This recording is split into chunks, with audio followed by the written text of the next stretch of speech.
पिछले 11 जनवरी से हिंदपीढ़ी की दो सगी बहनें जो लापता थीं और रांची पुलिस ने एसआईटी गठन कर दोनों को कर्नाटक से बरामद किया है। कर्नाटक से रांची लौटने पर एसएसपी चंदन कुमार सिन्हा ने प्रेस कॉन्फ्रेंस कर यह पूरी मामले की जानकारी दी। दोबारा भी जो उनका ऑडियो आया उसमें था कि वो किसी जंगल में फंसी हुई है और वहाँ से उन्हें ट्रक का लाइट दिख रहा है। इस तरह की बातें आई जो बिल्कुल अपहरण की कहानी को बता रहा था। इस बात पर जो है एक एसआईटी सीपीएसपी के नेतृत्व में मैंने गठित किया, जिसमें कोतवाली डीएसपी, सीपी डीएसपी, हमारे तकनीकी सेल के पदाधिकारी और बहुत सारे ऑफिसर, जिसमें हिंदपीढ़ी के पदाधिकारी और अन्य थाना के पदाधिकारी शामिल थे। और पूरी टीम ने बड़ी मेहनत और लगन से रात भर जो है जंगल, पहाड़, जो भी संभावित लोकेशन थे उसको सर्च किया। इस सर्च के दौरान जो भी इनपुट था उसके आधार पर किया गया, लेकिन जो निष्कर्ष है वो फलाफल हम लोग का सुन नहीं रहा।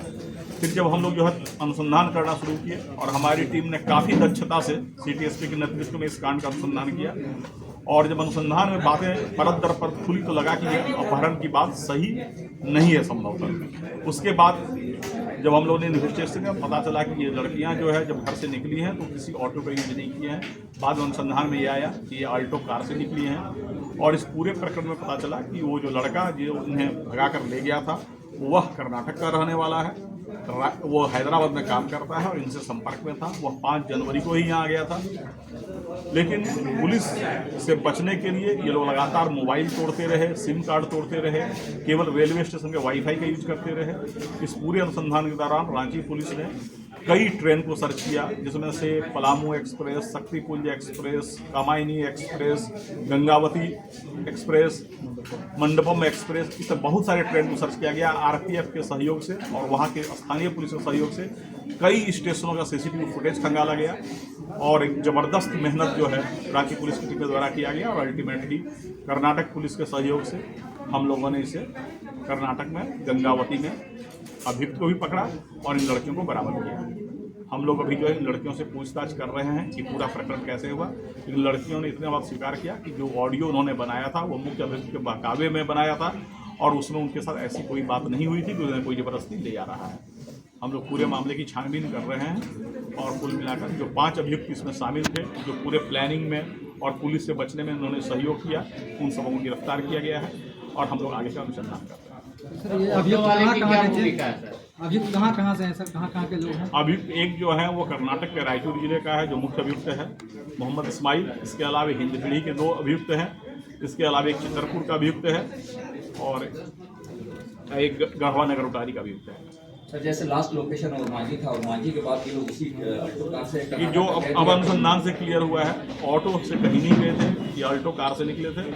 और पूरे अनुसंधान से यह क्लियर हुआ कि यहाँ से चितरपुर से फिर कोडरमा से गया से दूधी से बनारस से नागपुर से गंगावती कर्नाटक जा रहा। तो लड़कियां जब अभी मन से निकली तो आखिर इसे किडनैपिंग का शक क्यों दिया गया? नहीं, अभी जो है लड़कियां मन से निकली है या वो किसी दुष्प्रभाव में बोल रही हैं, जब तक लड़कियों को हम लोग काउंसलिंग करके उन्हें परफेक्ट नॉर्मल कंडीशन में नहीं ले आए तब तक कुछ भी कहना प्रीमेच्योर होगा।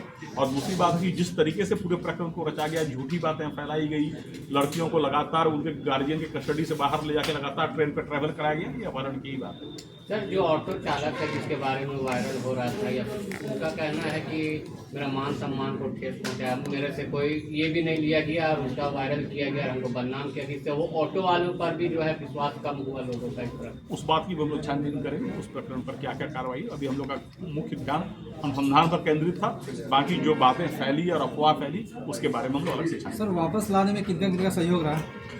वापस लाने में हमारी एसआईटी की टीम वहां गई थी, और मामले की गंभीरता को देखते हुए हमने पूरी एसआईटी को एरोप्लेन से कर्नाटक भेजा, और पूरे अभियुक्त और जो लड़कियां बरामद उन सबको हम लोग एरोप्लेन से लाए ताकि मामले में कोई विलम्ब न हो, क्योंकि बहुत तरह की भ्रांतियां फैल रही थी और शहर में एक तरह का अलग तरह का वातावरण पैदा हो रहा है। जिस तरह से ये लोग सोची समझी ये प्लानिंग के तहत ये तारीख हुई है, पुलिस को गुमराह किया गया, गार्जियन को गुमराह किया गया, उसके लिए भी कानूनी प्रावधान है, और अब ऐसा लगे तो लोग कानूनी प्रावधान के तहत उसमें कार्रवाई करेंगे। सर, राज्य के मुख्यमंत्री हेमंत सोरेन इसमें संज्ञान लिए।